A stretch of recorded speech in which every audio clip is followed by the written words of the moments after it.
You're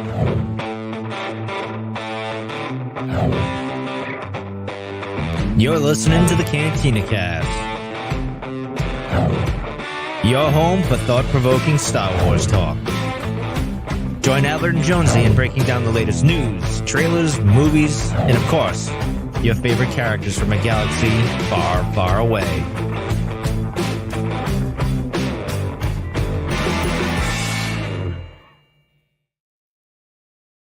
Hello, everyone. Welcome to the Cantina Cast. My name is Albert Padilla, and this is episode 578, where tonight we're going to break down the final three issues of Phase 3's run of the High Republic. This is the main flagship title, written by Cavan Scott.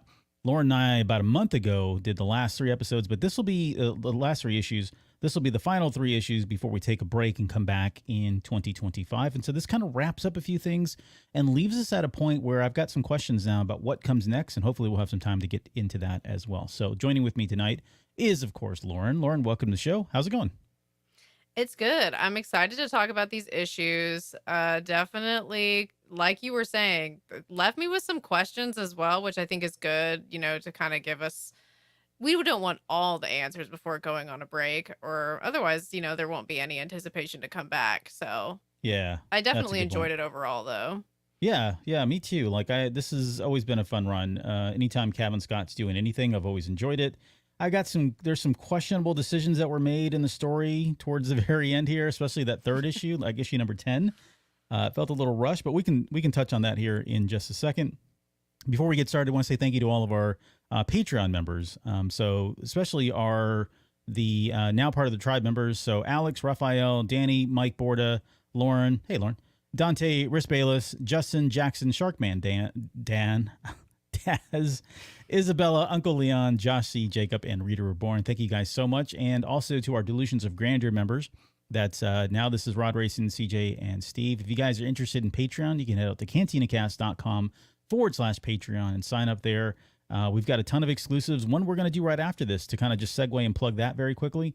We're going to take A New Hope, and we've kind of broken this up into the Disney Plus format, for lack of a better term. We've broken it down as though it was created as a television series. And so we're going to talk about the very first episode of A New Hope tonight. And we're going to go, it's really, honestly, it's a way to kind of talk about it as a television series, but it's also a way for us to do something we've never done before, which is actually break down the original movies, or the original prequel and original trilogy and the prequel trilogy. So we're just basically going to break down that first episode, of which is like 16, 17 minutes. And that should be a fun discussion. Again, that's a Patreon exclusive for all of our Patreon members. And I've been joking that if it does really well, we'll do the next one. And if not, you'll never hear about it again. So that's just kind of how it goes sometimes. So It'll just disappear. it'll just disappear like nothing. And also, if you guys want to join us for any of our live recordings, you can do so, like tonight here on YouTube. You can go to cantinacast.com/YouTube or youtube.com/cantinacast. And Lauren's going to be keeping track of who pops in. So feel free to say hello, put some comments, questions in there. We'll try to get to those as time permits. But yeah, it'd be a lot of fun to kind of hear from you guys as well. Okay, let's jump right into this and talk about issue number 8. I guess kind of maybe just continue what we started off with. What are your kind of initial thoughts around the series, how it ended, and then I guess what would you be looking forward to the most, just to make sure that we have time to talk about this and we don't get strapped for time at the very end. What are you going to be looking forward to the most as far as continuing into 2025 with this storyline in particular? Well, so overall, I've enjoyed the series, especially in these three issues that we're talking about tonight. I've enjoyed how we're getting a little bit more insight into what exactly is going on over at Bolin's lab and the terrible things. I mean, I feel like we keep getting like little glimpses into the terrible things that are going on, and there was definitely more of that in these issues. So just kind of explaining a little bit more who he is and kind of what his goals are, Yeah. even though it's very disturbing, but I feel like it's good information to have. Now, going into with the way that this left off and then going into the next set in 2025, I got a little concerned because I did feel like we had another problem introduced, which I'm like, don't make any more new problems. We got to wrap up the problems that we already have. Like We we've said the got same enough. thing about the book, right? The same thing about Temptation of the Force recently. Yes, that has been a common sentiment of mine. But I'm also just trying to trust that it's all going to work out. And, there's some things that haven't been revealed to us yet. So it's probably going to end up being okay. But so I do have a little bit of a concern. But also, I mean, seeing what's going to happen with these characters going forward and what's going to become of them, what kind of decisions they're going to make, and kind of where we leave off with them. It's going to be interesting to see how that wraps up in the next stage of this Yeah. storyline. Yeah, exactly. It's this. I think I've said it before. This, so as much as Daniel Jose Older's run on the High Republic adventures, these are very character focused. And to be fair, you get, it's like a book. It's like at times because you get to really have a lot of insight into the characters, and so you become more attached to them, I think. But I would agree. Like Lourna Dee's in particular, her storyline is the most intriguing, and I've been a big fan of Lourna Dee ever since Tempest. Well, ever since the Rising Storm. Quite honestly, that's where I really fell in love with her. But everything that I was hoping and predicting has finally come true. So I feel very vindicated in kind of calling that, if you will. It's not a brag, but just kind of calling and wanting that to happen. So where she goes after all this is super intriguing. The storyline between Sskeer and Kiev, that relationship, especially where Sskeer ends at this, which we're going to get into, of course, is very, very interesting because I've got a lot of questions about what happens next and where his allegiance was and what was he really trying to do. On top of that, really, I like what you said too about Bulan. Like, it was finally nice to get inside his lab and kind of see all the stuff that he was doing firsthand, some of the grotesque things, the macabre stuff that he was doing. There's an interesting twist at the very end that I'm like, oh, that's something we hadn't considered about how to controlling at least some of the nameless. So maybe that plays into the future as well at some point. Having Tay, of course, who's been an awesome character to bring back from phase 2. That's been really fun to have him there. But then they kind of left us off with that whole storyline with the girl too, which we'll talk about, of course. We talked about in the last 3 issues, but tonight we're going to get more of that. And she doesn't necessarily play a crucial role so much in this final arc, but it is, I still have a lot of questions about why did they want her outside of her being a Force sensitive. We know he was looking for Force sensitives, but is there something more? Is there something special about her? I was theorizing that maybe she had some kind of power or was able to kind of see past through the nameless, and that's why they wanted her so bad. But that didn't turn out to be the case, as we'll find out a little bit later. She is impacted by the nameless as well. So a lot of, again, really the storyline, the characters themselves, and where they pick up, especially after coming off Tempest Breaker. Like, where does that story pick up? How does this intersect with that? I would imagine it takes place right after this, where issue number 10 ends. And then likely this comic will pick up at the end of Tempest Breaker, right? That's probably kind of a natural breakaway, no pun intended, for this comic. So, anyways, we'll talk about all of this stuff as we continue on. But let's jump into the first issue, and I'm going to pull up some screenshots that I've got here. So this is issue number 8, written by Kevin Scott, and this one's called Baron Bulan. And so to kind of recap again, in the last issue, the Yakombi child was kidnapped by the Nihil. Lourna Dee had placed a tracking device on her, which was really weird and kind of odd that she would do something like that.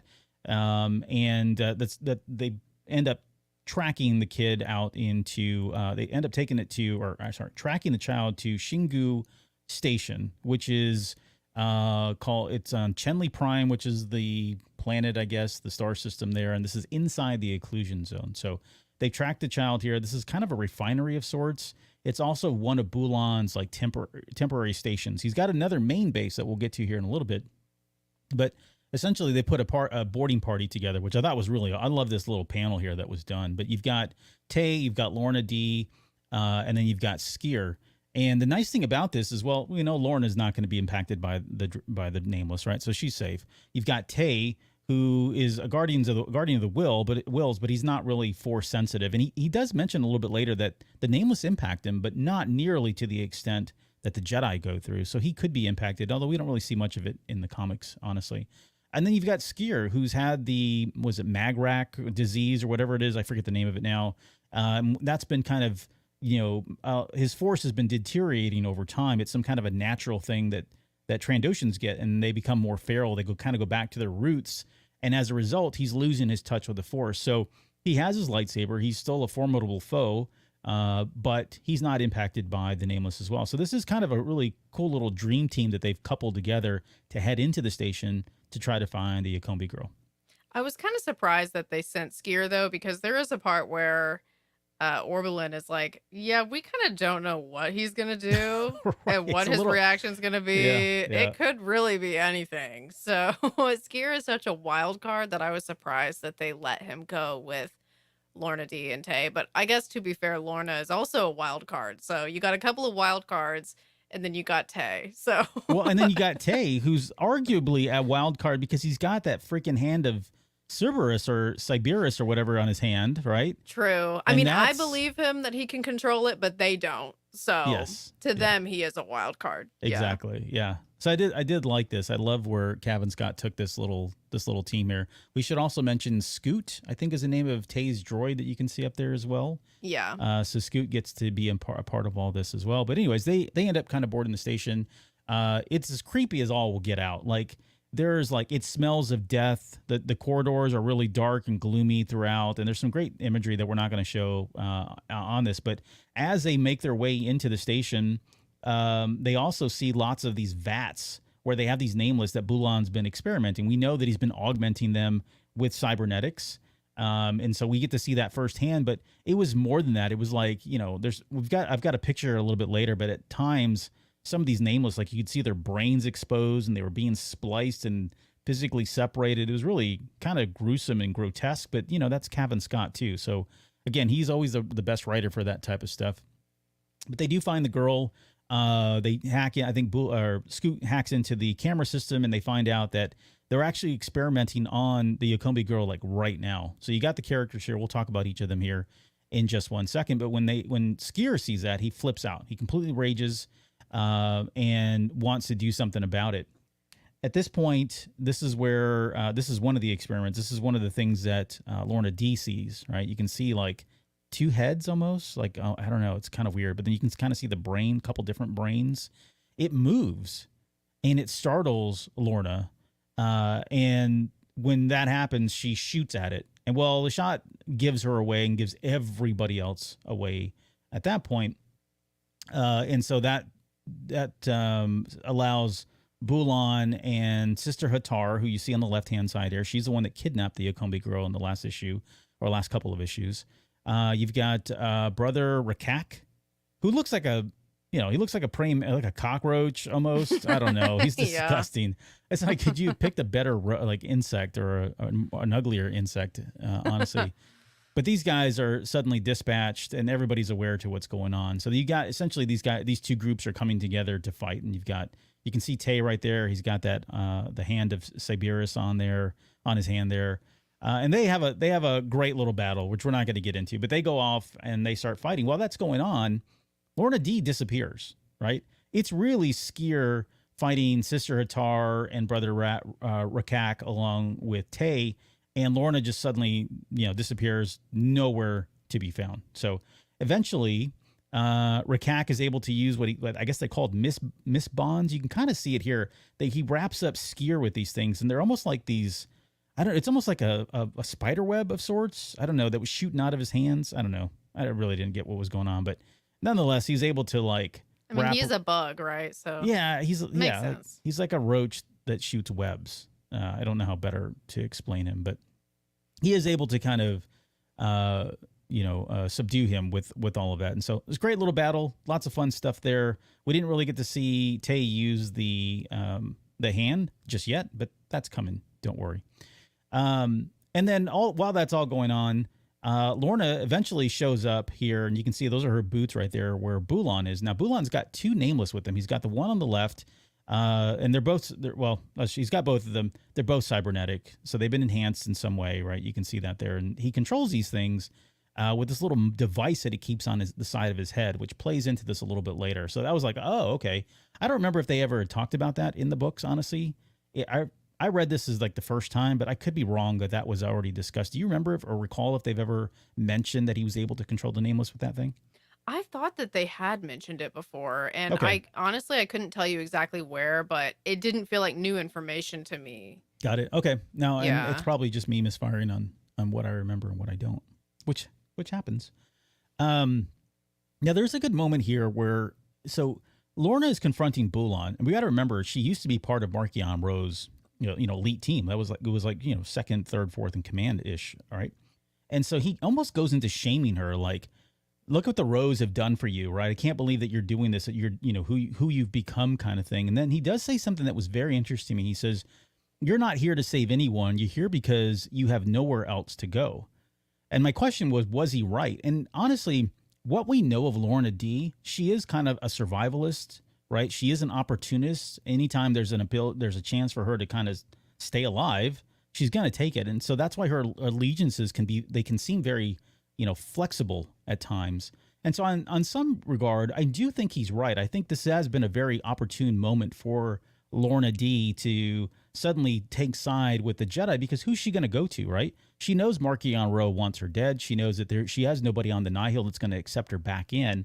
And so who better else to side with than the enemy of the enemy? So I've always kind of wondered if that was how true that was. I think the key differentiator here is that she is, and we've talked about this in the last couple of issues, there are moments then and now in these next three where she is very sincerely taken to the Okombi child, which I thought is, seems out of character in a lot of ways.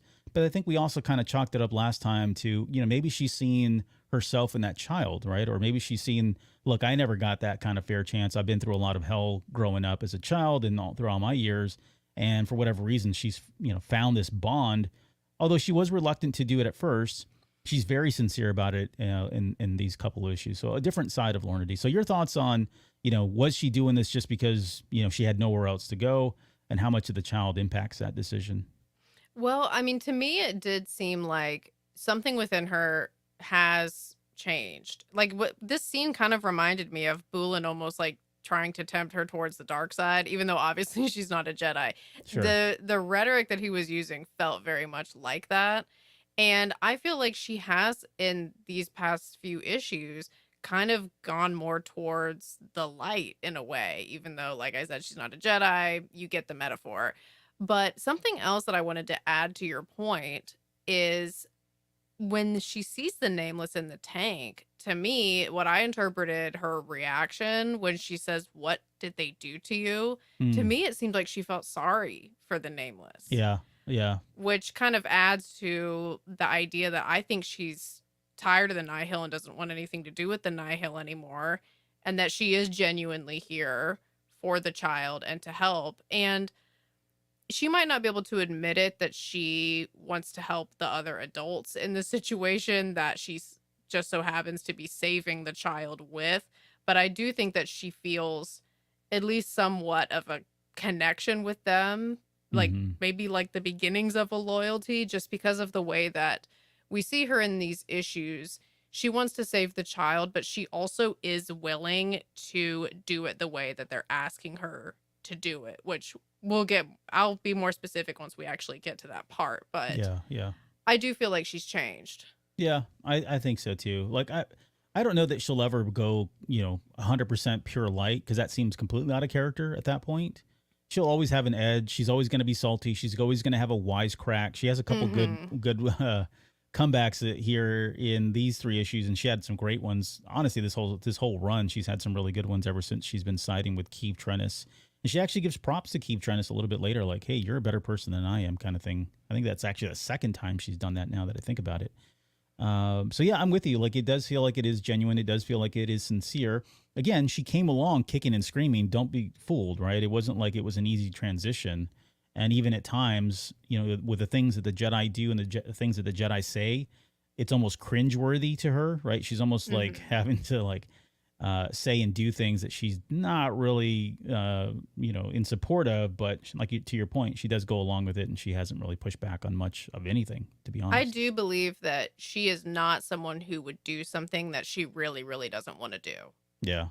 That's true. I think she's proven that time and time again too. Like, if it's fight or flight, she either fights or she flights. She leaves. Like, no one's gonna make her do, like you said, anything she doesn't want to. But all right. So and what we find out is earlier on, when she had disappeared while everybody else is fighting, she made her way to the station and set up all kinds of bombs to go off. And so we start to see that here, where you can see it. She kind of clicks that little wristband thing, and it starts off the first bomb, and so it's a trigger. A number of bombs start to disappear. You can see it, one exploding here.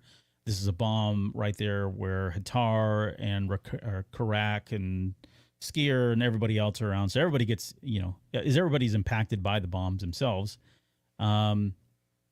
Yeah, you can see, and this is where, and then while the bombs are going off, she grabs a child, she runs away, and Bulan and the Nameless are trapped as well. So you can, I don't know if I don't have a picture of it here.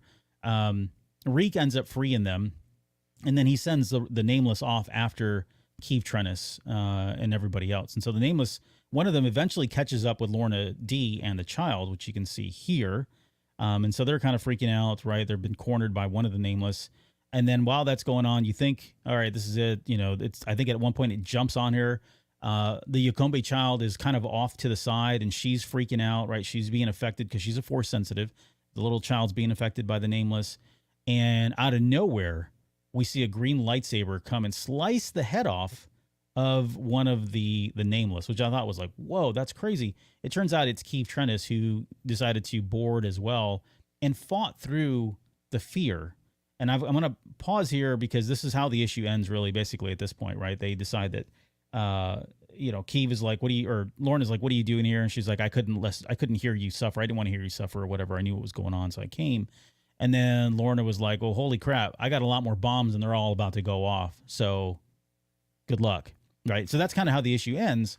But one of the things that I noticed in these 3 issues, there is a lot more physical contact with the Nameless and that we've ever seen or read about in any of the other books. And yet everybody seems to be okay. Like, there's not one panel that I could find where the Jedi, whether it be Keeve now, Sskeer a little bit later, although I guess you could argue Sskeer probably wouldn't have the same impact because of, we talked about earlier, he's not as force connected as he used to be, but there's no calcification going on. And it does feel like they are, like, even Tarek and Sarek at some point are kind of able to not necessarily push through it, but they're not completely, impacted by the Nameless and the fear that we see and have read about so many times in other books. So I don't know. Did that bother you? What's your take on that? Do we feel like maybe at this point they've had so many run-ins now that they're just they're getting more acclimated to what that's like, and so they're able to do a little bit more than they could, but they're still not, immune to it? I don't know. What's your take on that? Yeah, it makes me wonder if I feel like there's like 2 options, which are either the Jedi are getting better at dealing with the Nameless, or the Nameless are getting weaker and not as powerful as they used to be. And I feel like either one of them is possible because, so Temptation of the Force, we saw that the Jedi that have encountered the Nameless before, like, I guess I don't want to say any spoilers, but the Jedi that have encountered the Nameless before, we do see a similar effect where they seem like they're able to accomplish a little bit more the next time they encounter the Nameless. Mm-hmm. So there's that. And then the thing about maybe the Nameless are getting weaker, I mean, we do know that when they're bred in captivity, they don't do well. Right. They don't live very long. Yeah. Yeah, they don't live very long. They have problems. And also Bulan is experimenting on all of them. And based on some of the images in this comic, it doesn't really seem like Bulan cares very much about their well-being. So, I mean, maybe they're sick, maybe there's something wrong with them. So I feel like it could be either one of those options. Yeah. But I do feel like for that to work and for us to buy it, we do have to have it explained somewhere. Yeah. And which doesn't happen here, and why I brought up the question, right? It's apparent to me, and I don't think I'm reading too much into it. There's just some very explicit scenes that I'm like, whoa, that's kind of crazy that happened, and we would have never thought that happened back during Phase 1, Wave 2, Phase 1. But well, and here's what I was saying earlier about a new problem being introduced. In this issue, did it look like the Nameless was about to eat Lourna Dee? Yeah. Or did I just completely? Yeah, Okay. No, you're right. And I think later on, we're going to spoil it, but later on when Sskeer sends the 2 to attack Bulan, I think they definitely were going to eat him, because he makes a comment of like, oh, see, they don't need the Force after all to eat, or something like that. Something to that effect, right? And so I was like, oh, well, I mean, I kind of always assumed that they could be a formidable foe just, on physical attacks alone because they had, the tentacles and the long claws.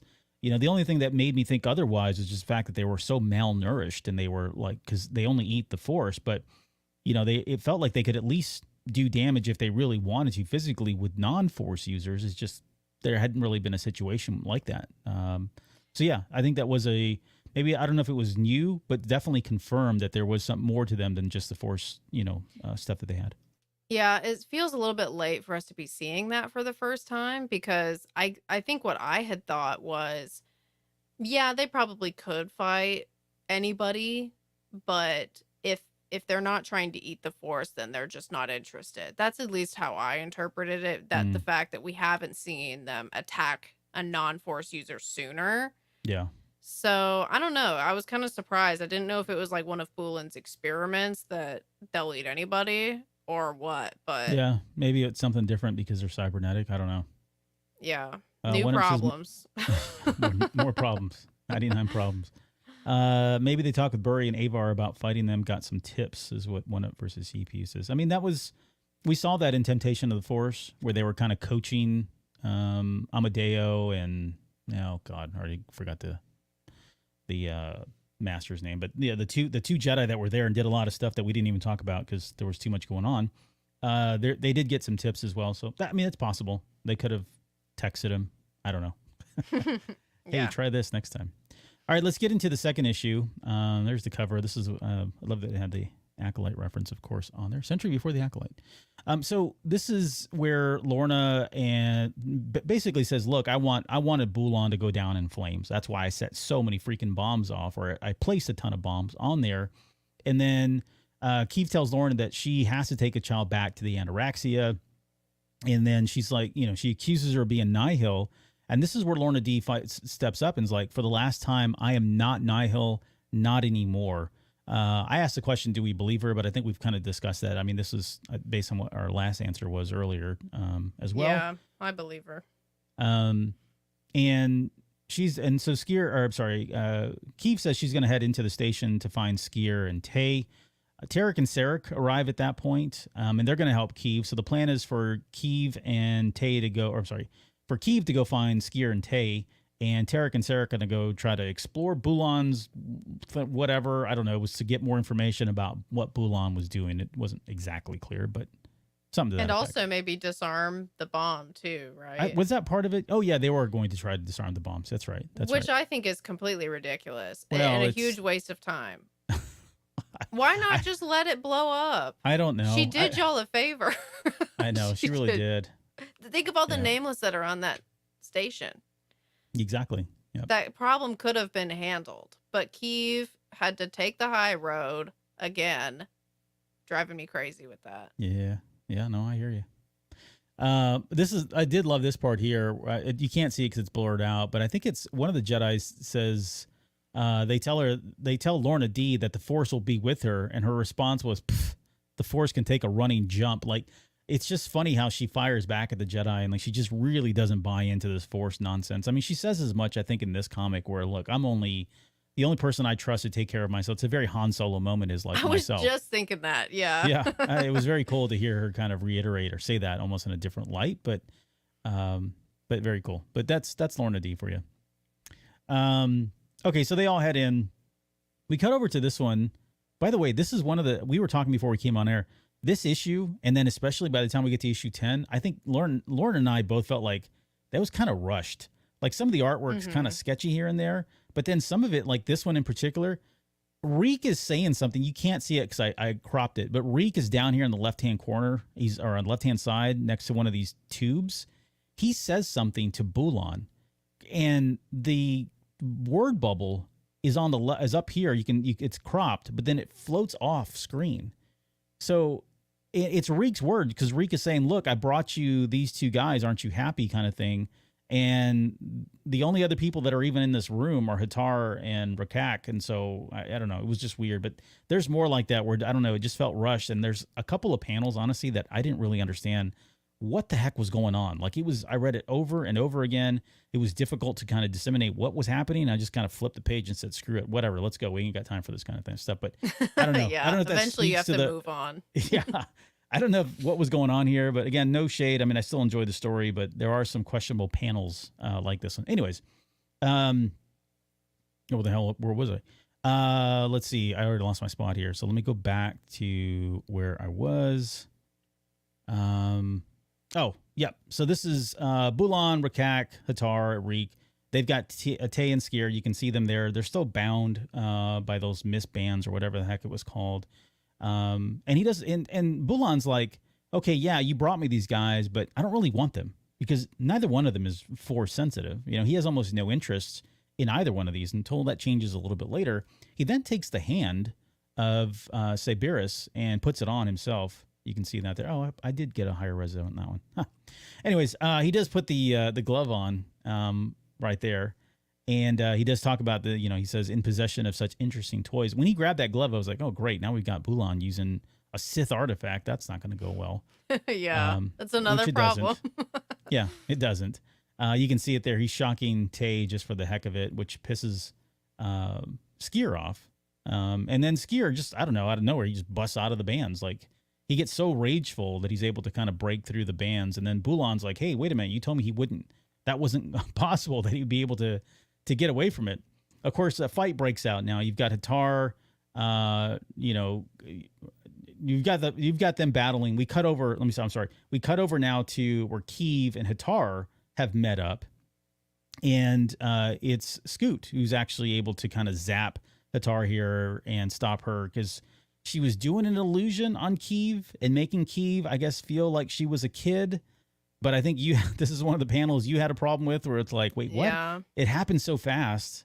I don't know. I'll let you kind of explain it because I felt the same way. And then I was also confused about the part where she's a kid because in earlier issues, she had flashbacks of being a kid with Sskeer. So I was like, is this supposed to be a callback to that flashback or is this an illusion from Hatar? And I wasn't really entirely sure. Well, and to be fair, like, I think they tried to go that way because in that panel you're talking about, which I don't think I do, I don't have a picture of it, but in that panel, she's talking about feeling alone. Like it was the first time she was a kid now, at least the way she was thinking about it, and she no longer had Sskeer with her. But to what you're saying, there wasn't a lot of context, and it was literally like 2 panels, and then we moved on because Scoot comes in and zaps Hatar, and so we don't really get any context as what was really happening.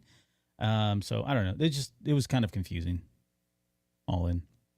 Yeah, and then so when Sskeer breaks free, he grabs the Sith artifact, he starts to put it on. This is where Bulan asks him, like, hey, that's not something, a Jedi should be doing, right? I mean, you wouldn't put that on, would you, as a Jedi? And this is where he says, what I am, you can see it there, these days is not so sure, which I think is, we were talking about earlier about kind of, he is in a weird place, right? He's not the most mentally stable being right now. And we can see bits and pieces of that. I mean, this is an example of it a little bit later. He almost betrays Key Trevenus, and it's not really exactly clear what's going on. I mean, I guess you kind of understand where his motive's coming from, but he really took a big gamble there too, right? And he's also changing moment to moment. And we get that from earlier issues too. So, I mean, it is consistent throughout the series that the way that he's behaving, it changes from moment to moment, and he has very severe mood swings that at times seem to come out of nowhere. Mm-hmm. So sometimes it's hard to tell, like, if what he's saying is really how he feels, or like what happens later on is what he's saying, like a trick? Is it like a double trick? Like, it gets kind of hard to follow what he's actually going for. Yep. Keeve obviously sees all this. She kind of tries to intercept him, right? Telling him that, hey, this is not, you shouldn't be doing this kind of thing. You can see him screaming there, stop telling me what to do. And I was like, man, this feels like we're regressing a little bit in the relationship. Yeah. Well, there you go. There's an example. Just a second ago, he was shocking Bulan, and now he's shocking Keeve. Yeah. Right. Which is, again, not the most stable person in the world. And then on top of that, he decides that he's going to, I think Bulan starts talking to him. You can't really see him here. He's kind of cropped off here, but Bulan starts talking to him and whispers something to him in Trandoshan. I think he says, and how I can help you rise again in Trandoshan. So he's speaking his native language to him. And, Keeve is asking, like, Sskeer, like, wait, what's going on? Why are you suddenly jumping sides, jumping ship here with this person after everything that's just kind of happened? Of course, she's still, reeling from the effects of the hand used on her. So very questionable decisions being made here, and you can see him. He's struggling with the decision as well. Let's see. We move, and there's another picture, just Bulan, getting under his skin or talking to him. Okay, we cut back over to Tarek and Sarek and Reek. The Nameless has come out. They're being impacted by it. He finds them, in the hallway or whatever. And while that's going on, it's not just this Nameless, but the other Nameless that got its head decapitated in the first issue is back. And you can That's another problem. That's another problem. And I chalk this up to okay, it's got to be the cybernetics. It's got to be his experiments. I don't expect... I mean, this is a new development for sure, and a very scary one, no pun intended. If the Nameless are able to be amputated or heads removed, although we've seen them die before, so this has to be a result of the cybernetic enhancements in some way, right? I'm hoping this is the only one that can do this, because if in the next book we get an introduction of the Nameless now you can cut their head off and they're still alive, I'm gonna be so mad. I really hope this is just this one Nameless that has been experimented on has this ability, and this ability has not yet reached all the other Nameless, because that would just be insane. Yeah. It is pretty gross. It's gruesome. It is cool that there is suddenly now a Nameless, headless Nameless that is able to kind of walk around, and he ends up appearing in this comic all the way to the very end too. So it's not a one-time thing. Reek is disgusting, by the way, too. I hate that guy. Yeah. Anyways, they're trying to fight off the effects of that, and while that's going on, suddenly there's a little emitter here that starts going off, and we get explosions everywhere. And there's a number of images here where all these explosions are kind of going off. The rest of most of the rest of Lourna Dee's explosions start blowing up, and so it impacts everybody, as you can see here, right? This is Reek and the two Nameless that are being impacted. There's other shots. Rakak is dead. He dies as a result of this. So good. I could not tell that he was dead in that. Well, yeah. He looks the same as when he's alive. alive. He doesn't have eyelids. This is the first time I'm learning that he's dead. Oh, yeah, he's dead. He died. I think someone says it, but I think I just assume that they probably don't know for sure. Hitar tells Bulan that brother Rakak is dead. Okay, so she was correct. Yeah, then. Okay. Yeah. Although, I mean, we said he's like a roach, right? So maybe he's not really dead, but I don't know. This whole thing blows up though and goes down, so he's got to be dead unless they try to pull him out of there. Yeah. Okay. So it's hard to emote with an exoskeleton. Yeah, I'm sure that it is. Yeah, I said it was because he didn't have eyelids. You can't tell if his eyes are closed or not. He's just he's there. Yeah. But anyways, he does die, I think. Hitar lives, and she finds Bulan. And then Reek, I think Reek is dead as well. And that's when Bulan uses the little device on the side of his head. He clicks that little button there, and he calls back the Nameless to him. Because Reek is laying there dead. I think they show him kind of laid out. So good riddance to that poor sack of what. He calls the two Nameless back to him. Bulan does. And then him and Sskeer run off, which it's kind of silly. Look at his little foot kicking back, Sskeer's foot. It's they're skipping away. That's what I was looking. I'm like, oh my gosh. And Bulan's robes are flowing. Yeah. And his hands are out like, woohoo, we're going to play Lego or whatever. I don't know. We're gonna go play Lego. But he says he runs off with Bulan, and Keeve is like, Sskeer, please come back. And he tells him, "Are you coming, friend?" I mean, Bulan says that to Sskeer. So I was like, what is happening? It is bananas to me that somehow they got this arrangement ironed out in that short of a time. Yeah. Well, and we'll get into his motivations here in the next issue. All right, so kind of keeping on with everything. We learned that Q4 is still alive. This was Lourna Dee's droid from way back in issue number 3, I think, of this series, or issue 2 that they introduced him. And this was the same droid that Lourna Dee just kind of nonchalantly shot and destroyed. Oberlin was on the ship with the remains of the droid, and he put it back together. So that's why the droid is suddenly alive. While that's going on, Sskeer and Bulan and Sskeer jump into this ship here, which is called the Dalna Dawn. I think Dawnless Dawn or something, Dawnless Dawn or whatever it is. This is kind of his escape ship off the station that we were on. And so he takes off. We get confirmation, I guess, now that Tarek is dead. How many times is this? I don't even know. Like, I don't know if you looked at my little tag down here, but it says just die already. I'm so tired of these guys. I don't want them to die. I know. I do. You cannot want them to die. I don't really like them. Like, I'm so tired of them. Are you just tired of being jerked around? I'm tired of being jerked around by them. I don't know. They haven't been my favorite characters, but I mean, they're fine. They're okay. I hate that. Yeah, they keep, oh, we're alive. We're together. I want to be alone. I'm dead. No, you're not. I'm dead. No, I'm not. It's just like, oh God, just die. So over it. One of you make a decision about what you're going to do. Please stick with it forever. Thank you. And then while that's going on, Lourna Dee decides that she's going to play the hero. And so she jumps into a Vector. And it was a funny moment there because she jumps into the Vector and she says she can't even find the weapons on the ship because she needs a lightsaber. And no one told her this. I mean, she had no idea, right? She jumped in. They're like, yeah, you need a lightsaber to kind of activate the weapons. And she was like, this is the stupidest thing ever. Which I don't know if that was really like, tongue in cheek for Cavan Scott or what. But nonetheless, the Lourna Dawn shoots at it. And so knocks out her wings, basically. And so she has really no other option but to ram that Vector into Bulan's escape ship, hoping that she'll take it down, which she does not, unfortunately. And they get away. So the ship jumps into hyperspace, and we're left to wonder, like, what happened to Lourna Dee, and is Tarek really gone at this point? So let me feel like pause there. We have to point out near the end of this issue, Lourna Dee says exactly what I was thinking, which is, how you people get anything done is beyond me. Right.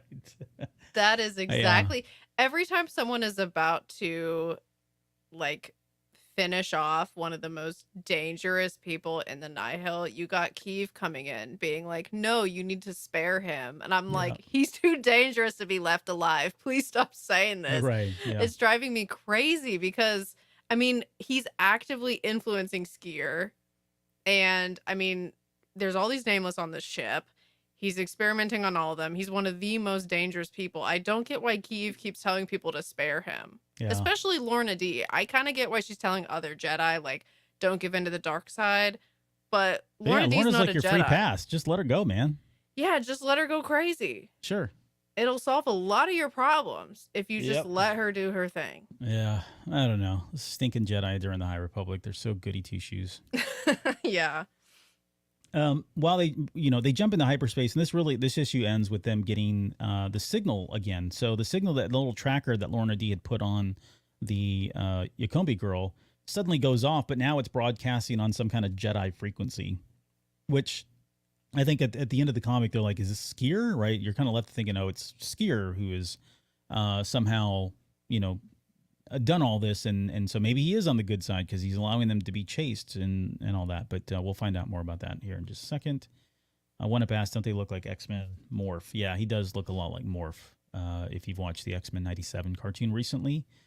But yeah, just die. Okay, let's go to the final issue here, issue number 10. There's the cover there. You can see Sskeer being experimented on by Bulan. I hate that guy. I hate Bulan so much. All right. This one's called Chapter 6, Jedi Lost and Found. And so there's yet another rescue mission. I can't even tell you how many times they've done rescue missions throughout this arc or this comic, phase 3 of the comic, but they've done a lot of them. And so Bulan's ship has now arrived at this larger base that is embedded in the side of an asteroid. And this is like his real base. Like, this is his main base of operations kind of thing, right? His headquarters, if you will. And so they've got Q4 stays behind on the ship, along with the Yakombi girl, we think. And then Keeve, Oberlin, Tay, and Sarek all head out into the ship to go try to find Sskeer. And so the plan is Oberlin and Keeve are going to go after Sskeer, and Tay and Sarek are going to go try to find out more about Bulan's work. This is where I was like, oh, okay, that's very vague in general, but okay, just wander around, I guess, and see what happens. Were you Um, surprised that Sarah is kind of just moving on from Tarek well, having just yes, died? yes and no. Okay, to be fair, like we don't get an actual confirmation that Tarek died in the last one. He just says he no longer feels his presence, which is not the first time that's happened either, right? So maybe I think at this point he's probably like I am, where it's like, yeah, right, he's dead. Sure, there's no way he's dead. He's probably still alive, but He adopted his pet that he didn't like, though. very temporarily. Yeah, but they were still willing to do it. I know. That's true. Well, I mean, I guess he was like, "What am I supposed to do?" I mean, they did mention like in the I think it was in the last issue. I think Tarek tells them like, "Oh, we have a bond now. Like we, all three of us, have a bond together." And Sarek was like, "Yay, I guess," kind of thing. So maybe he felt obligated to, but I don't. I don't even understand what the bird was for. Like I was hoping that at some point this thing would save the day, and it just keeps I showing don't up know. with the weird eyes. I don't know. If somebody wants to bring a weird, cute in a weird way, animal along with them, I'm pretty much always in support of that no matter what. So I'm fine with it, Yeah. even if the bird serves no purpose. No purpose I'm whatsoever. just glad that he's there. Yeah. I don't know. I mean, I wouldn't even say it's a cute bird, but it's whatever. It's fine. Cute in like an ugly way. In an ugly way. That's fair. Yeah. Yeah. It is not a cute animal by any means, but, all right, they head out, and then suddenly the Yakombi girl pops in, and she's like, "Oh, she was a stowaway on the ship," and so Tay ends up taking her along with Sarek, and of course they run into none other than Lourna Dee and Tarek, and so the story is Tarek made his way after the explosion, made his way onto the ship, and then he saw Lourna Dee eject, and there was a moment in there where they told her to eject, and I guess she did before it actually exploded. And then somehow during all of this was just comic book time, right? Don't get too hung up on the timing here. But he was able to pull her in, open the hatch door or whatever it was to get Lourna Dee in, and then it took off into hyperspace. So they lived. Surprise. This is very common. It's a very common trope for comics in general, not just Star Wars, where people disappear, then suddenly they're back and you never really can kill them off, which is probably where my anger is stemming from, quite honestly. But enough of that. It's a very deep-seated, long-standing frustration. Years of that frustration going on. And then I love Lourna Dee. She also said, "Well, it's about time." Like she was just sitting there waiting for them to show up.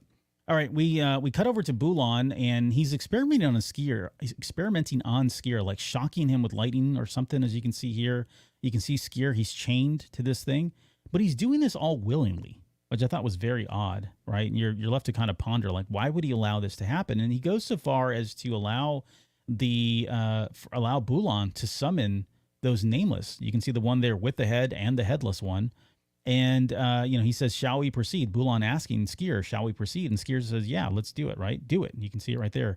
And so this is where I was saying they wrap the tentacles around him. No ill effects of that. Again, we probably written that off as, the Magrak disease and him not being, as force sensitive, hardly force sensitive at this point. Yeah. But interesting nonetheless that is happening. Keeve sees this. She runs in. Of course, she's like, "No, how dare you? Don't you dare put your hands on my master." And in defense, again, this is where Sskeer kind of is like going back and forth. He suddenly freaks out because Keeve is there now, right? I don't think he was expecting that, but Keeve shows up, and now he's worried that, okay, the Nameless are going to impact her. And so he ends up like, haymakering this Nameless and shoving him into the side of the wall, which makes it go unconscious. I would talk about just quickly this moment here, because we do cut over to where Lourna Dee is talking about, that really the only thing that matters to her right now is this little girl. And this is where I was like, wow, where's this coming from? Like, why is she so connected to the little girl? But you can see these three panels here. The little girl runs to her, hugs her, which we've seen before. Like, the girl has really taken to Lourna Dee of all people. Like, even earlier on when they first met, there was just something about their connection. So do you think there's more to that? Or I guess, again, anything else you want to add on the relationship that's started here? I just think that Lourna Dee is very empathetic and touched by the fact that this is an innocent child who has just been dragged into all of this. Yeah. And I do think that Lourna Dee has a soft spot for children just because of her own past, and then also just because of the fact that, like, yeah, she can have issues with the Jedi all she wants. Some of them, not really fully unreasonable issues, but, this child should not be part of this at all. And so to me, that explains why she's so, like, all of y'all with all of your problems, that's not really the priority to me. The priority to me is helping this child get out of this Yeah. situation. Yeah, that's a good point because you do pick up on that as you're reading these comics. Seems to be very hyper focused on whatever needs to be done for the child when they've all got all kinds of other stuff they're going after. Primarily taking Bulan down, of course. So this is where again, there's kind of a turn here because Sskeer is about to attack the Nameless and Bulan. Sskeer tries to tell Keeve to stop that, and this is where she's like, "Hey, I'm not your apprentice anymore," kind of thing. And so they kind of clash lightsabers here briefly until Sskeer like hits her. You can see those sabers clashing there, and Sskeer kind of like hits her with the butt of his lightsaber, which basically disarms her. And she's talking about like, "Hey, why did you do all of this? Right? Was it because did Bulan promise that he would experiment on you to get you to be in contact with the Force again, right? To kind of rebirth the Force in some way." And so you're led to believe that that was the agreement. I think in some ways that really is truly what happened. I mean, you're left to read this and wonder if that really is true or not, like I said. But I do get the sense that that was the case. Although Sskeer does say, like, you can see in the panel here, says that he didn't feel anything at all. He doesn't feel anything with the Force whatsoever. I don't know if that's completely true or not. But that's kind of, excuse me, what's going on here. And this is where Bulan suddenly calls the Force Eater to jump on Keeve Trennis because, he basically says, look, you got to make a decision, right? Bulan tells Sskeer, you need to make a decision. Either you come with me and allow me to do these experiments so that you can feel the Force, or you side with Keeve and everybody else and you'll never be in touch with the Force again. And he makes a decision. Sskeer makes a decision that I'm going to allow the experiments to continue, which was kind of shocking. Although we know, we're going to get to what was the big surprise here. But this is where this thing jumps on Keeve Trennis, and like it is straddling her. There's another. I don't think I have a picture of it here a little bit later, but you can see it again right there. Right, it's on her, but she's not calcifying. So again, I don't know if this was intentional. They're not as powerful. Bad. Bad comic drawing, or if they forgot to include this in the notes of, hey, make sure you show her being calcified in some way or whatever else. But I just did find it was weird that this didn't happen. Yeah, because if I'm comparing it to like Path of Deceit in Phase 2, which is like some of the earliest encounter, well, I guess that technically, like if we're talking about this chronologically, the earliest encounter of a Jedi with the Nameless that we see on the page, I'm pretty sure that the Jedi would get calcified by the Nameless just by being in the hallway. Right. They were starting to feel the effects. Yeah. Yeah. So it is weird that the Nameless is like on her for what seems like must be several seconds at least. And she doesn't have any permanent effects. I don't know if this will ever get explained, but it's just, I mean, and again, I don't want to get hung up on this, but just something to consider, right? Especially if you've been following this closely and trying to make sense of how these things work and all of that. This is one thing that you're like, this is really different this feels different than what we've seen before in the past. So I do think it's possible for there to be an explanation that would make sense. Yep. Just given some other clues and details that we've gotten, but I would like it if it was said for certain instead of just kind of thrown out there and then never really elaborated on. Yeah.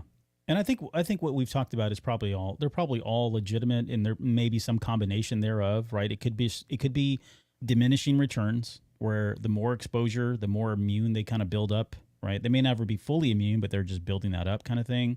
It could be, like you said, it's a copy of a genetically mutated, genetically created in a lab. And so it's not as potent as the ones that we saw that came, back during Phase. I think it was that kid, right? The young apprentice. Yeah, Kevmo that was walking through the hallways, and he was being impacted just, in proximity. He was being, rather than this, this thing's right on top of her and we don't see anything happening here. So I think it's probably some combination thereof, quite honestly. But anyways, Skeeve says, hey, do what you must. I'm siding with you, kind of thing. And then as Baron is kind of moving up to start the experiments or whatever it is, he grabs that little controller off the side of his hammerhead there, pulls it off, and then kicks Bulan back, knocks him unconscious, and says, now let's see how this thing works. He puts on this apparatus and calls the Nameless in and basically tells him to attack Bulan. And this is where I don't know if I don't remember if we were on air. I think it was at the very beginning of the show we were talking about this, where you can see them here. They actually lurch and jump onto him and start eating or trying to eat Bulan. Keeve jumps in, stops him, and he's like, "Hey, you told me this was not the way. I'm telling you this is not the way. Right? Don't kill Bulan." He orders, and again, look, you can see them right here. Like she's not really impacted, and she's no more than like 5-10 feet away. But anyways, he sends, look at the headless one. It's so gross. He sends both of them away. He tells them to head out to the end of the ship, or get as far away from my friends as possible here. Orders the Nameless to leave, and this comic ends honestly with them kind of like, okay, we've gotten arguably a very pivotal kind of or important person in Bulan now. They've got him. They have this device that can at least control the cybernetic ones, I would expect, right? So they could actually use that to their advantage. But it's and of course Sarek and Tarek are alive. There's the stupid blue bird. You've got Keeve and the child. You can see that her back there. You've got Tay. He's got his Sith artifact as well. But it is kind of nice to know that Bulan has been finally put down after having been a part of this for even phase 2, right? He was a child back then, but he's been a main staple of a lot of this comic, but then certainly other books as well. But this is a big accomplishment. This is a big goal that's been completed here by getting at least Bulan out of the picture. And now, I don't know. He seems like a character that they could, I hate to say torture, but they could certainly extract more information from him if they wanted to. Yeah, I also don't think I realized that the headpiece that he had, if you got a hold of it, then you could control the Nameless. I didn't really put all that together. I figured that the headset probably had some sort of connection with the cybernetics on the Nameless, but I don't think I realized that, like, if the Jedi could just get a hold of that, then that would be an advantage. So, I mean, they have that now, and then, I mean, hopefully this guy goes to prison. I mean, they're saying they're going to turn him over to the Republic because he's not dead, right? I mean, he looks dead in this picture. No, he's not. Okay. Yeah, he got the crap beat out. He got the crap beat out of him from Sskeer, and then the Nameless started, like, you can see his clothes all ripped up because they were starting to tear into him, but he's still alive. Yeah. Okay, so hopefully he makes it to prison without a Nihil rescuing him Right, yeah, or exactly. like them losing him, because the Yeah. Jedi have a history of losing, like just literally misplacing adversaries. So hopefully Yep. that does not happen, like with the Drengir. Yeah. But yeah. But yeah, I mean, overall, it's a fun story. As we said at the top of the hour, I do like Cavan Scott's writing. He's got some great stuff in here. I think he writes Lourna Dee really, really well. And she honestly shines more than even like Sskeer and Keeve. I have loved Keeve and Sskeer's storyline throughout this whole run. But Lourna Dee has been kind of like the highlight, and I could really just not have to do anything to do with Sarek and Tarek. I like Tay a lot. And I like Oberlin. Like, I didn't feel like Oberlin really had a lot to do in this series, the last probably 6 issues or so. But I've always loved him since Rising Storm as well. So hopefully we'll get to see more of his character in comics. If not, then maybe transition over into the main books again. That'd be fun to see him pop back up in there. I definitely agree that Lorna and Tay are the stars of this series for me. And yeah, I don't know, Keeve, with her, I feel like her main thing that we got from her, at least in these 3 issues, was she just kept telling everyone to stop doing what they were doing. And that just kind of, I don't know, got on my nerves. I was like Lourna Dee being like, how do you people get anything done? Right, yeah. But I mean, it is in character for a High Republic Jedi to do that, but exactly. doesn't mean it doesn't drive me a little crazy sometimes. Yep, I'm with you there. That's just it. Just let her go. I mean, she's got the razor teeth and everything, so just let her start eating people and killing people, and she's good to the lightsaber too, so she can do it all. All right, hey, let's end it there. I know we had a couple people that joined the live chat. Do you want to say quick thank yous to those? Yes, so thank y'all for joining us tonight. We had Gustavo, Music Train, Steph, and One Up for CPU. Yeah, thanks everybody for jumping in. And if you got comments or questions, feel free to throw them in the comment section on YouTube or hit us up on Patreon or however you'd like to. We'd love to hear from you. We'll try to answer those as well. So again, right after this, if you're a Patreon member, we're going to do episode 1 of the A New Hope television series. So we'll be breaking that down as though it were a television series. We'll talk about the first, 16 minutes or so. And well, I told Jonesy it's just an excuse for us to finally do kind of a breakdown of the original trilogy, which we have never done. We've never broken it down like we're going to, and that's going to be a Patreon exclusive, so that should be a lot of fun. So that'll be in like 30 seconds here on the same channel. If you're a Patreon member, you have the link. Otherwise, you've got to subscribe for it. So, all right, that's enough of that. Let's see, Lauren, any final thoughts, words before we get out of here? Nope, I think we covered it.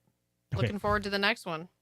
Yeah, should be a lot of fun. All right, guys, thanks so much for joining us, and we'll see you all here very shortly.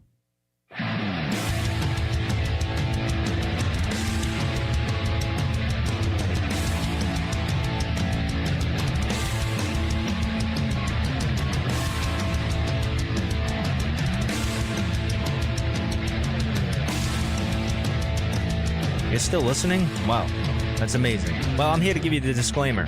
Normally we do a big, long, drawn-out disclaimer thing saying what's what and who's what and all that other stuff, but I think you guys kind of know that Lucasfilm and Disney have no affiliation with us at all, and we have none with them. We talk about Star Wars, which is their property, and all that other good, fun stuff, but I think you can tell which is our stuff and which is their stuff. If you can't, well, then send a lawyer to send an email to me, and I'll be glad to chat with them. Other than that, you know what's what, so that's your disclaimer.